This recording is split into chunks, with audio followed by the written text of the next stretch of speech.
E aqui é onde fica a merenda, serve a merenda dos alunos. Certo.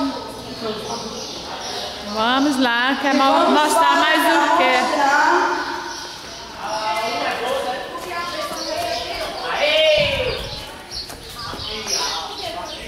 Aqui é o nosso arraial, todo ano fazemos, né? Só que esse ano nós sofisticamos mais um pouco.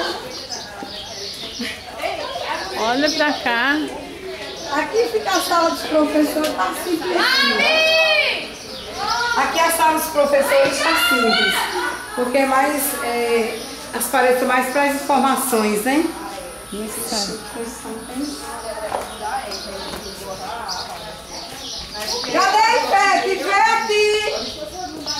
Ivete! Eu peguei de frente, Socorro, com o nome Arraial. Arraial. Assim, arraia tem que ser na caipira, né? Arraial do Álvaro Gaudêncio. Aqui é o nosso sítio São João, né? Certo. Tá faltando um pouquinho mais, mas a gente vai sofisticar no próximo ano. Porque esse ano os recursos foram poucos. Não deu pra gente, né, Perninha? Oi, Ivete!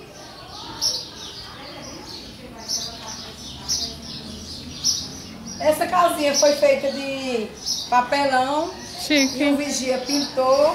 Fizemos aqui o espantalho simbolizando o diretor e a vice-diretora.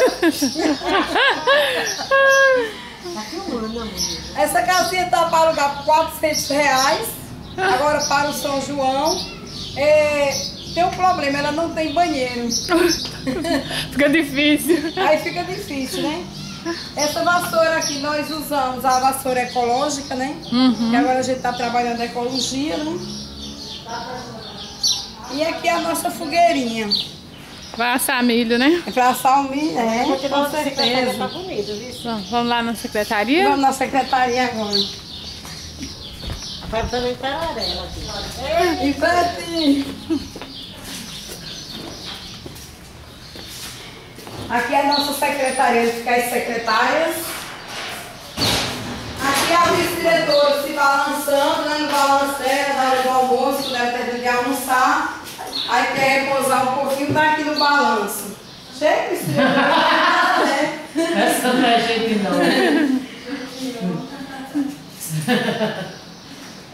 Eu não sei porque a vice-diretora tão elegante está se escondendo. Olá!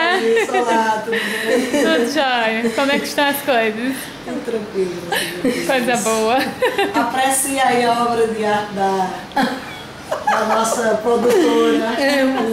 Você tá vendo, né? Esse tá simplesinho, a gente deveria ter sofisticado mais. Mas os recursos são poucos, né? Aí fizemos realmente com o que tinha do ano passado. E educação é isso, né? Nós temos que valorizar com o que nós temos. Trabalhamos muita reciclagem, como você viu, aquela vassoura que é ecológica. Trabalhamos também a casinha com papelão. Usamos também TNT, tudo material reciclado, né? Muito bem, vocês estão de parabéns. Pois é, obrigada. Tchau. E até a próxima. Até a próxima. Se Deus